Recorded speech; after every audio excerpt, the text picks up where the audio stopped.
নমস্কার, আমি সোনালি। এটা আমার নতুন একটা মিনি ব্লগ। তো আজকে আমি সকাল সকাল উঠে স্নান করে নিয়েছি, স্নান করে চলে এসেছি রেডি হতে। কারণ আজ গোপু সোনাকে একটু আমি আর মা মিলে ভোগ রান্না করে দেবো।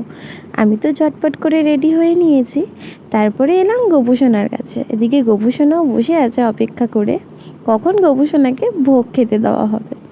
তো তারপর এদিকে আমি একে একে ময়দাটা মেখে নিয়েছি, আর যে সমস্ত 5 রকমের সবজিগুলো কাটা ছিল সেগুলো ভাজা বসিয়ে দিয়েছি। আমার তো এদিকে 5 রকমের ভাজা হয়ে গেছে, আর মা এদিকে বসিয়ে দিয়েছে পায়েস।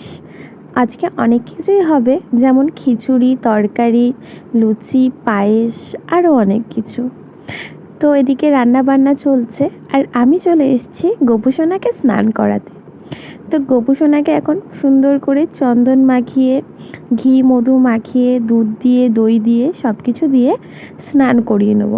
স্নান করিয়ে গোপু সোনাকে আগে রেডি করে দিতে হবে, তারপর তো ভোগ নিবেদন করতে হবে। তো সেই জন্যই আগে গোপু সোনাকে ভালো করে স্নান করিয়ে নেব। আর আজকে জানো তো মনটা একটু খারাপ, কারণ গোপু সোনা আজকে নিজের বাড়িতে চলে যাবে। আসলে এই গোপুটা আমার কাকিরা বাড়ি ছিল না, তাই গোপুকে আমাদের কাছে রেখে গেছিলো। তো আজকে গোপু সোনা বাড়ি চলে যাবে বলে মনটা খুবই খারাপ লাগছে, কিন্তু কি করা যাবে, গোপু সোনাকে তো নিজের বাড়িতে যেতেই হবে। তো যাই হোক, এদিকে কথা বলতে বলতে গোপু সোনাকে কিন্তু আমি স্নান করিয়ে নতুন জামা পরিয়ে দিয়েছি।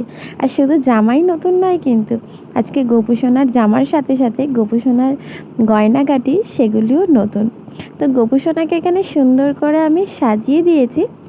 আর এদিকে তো আমারও গোপু সোনাকে সাজানো হয়ে গেছে, আর মায়েরও সব কিছু জোগাড় হয়ে গেছে। এই দেখো কী সুন্দর মা সব কিছু কিন্তু করে ফেলেছে, যদিও আমিও একটু হেল্প করেছি। তো যাই হোক, তারপরে মা এখানে পুজো শুরু করে দিয়েছে, মা এদিকে পুজো করে নিয়েছে, আর তারপরে তো শেষে ভোগের প্রসাদ খেয়ে দিনটি শেষ করলাম। টাটা।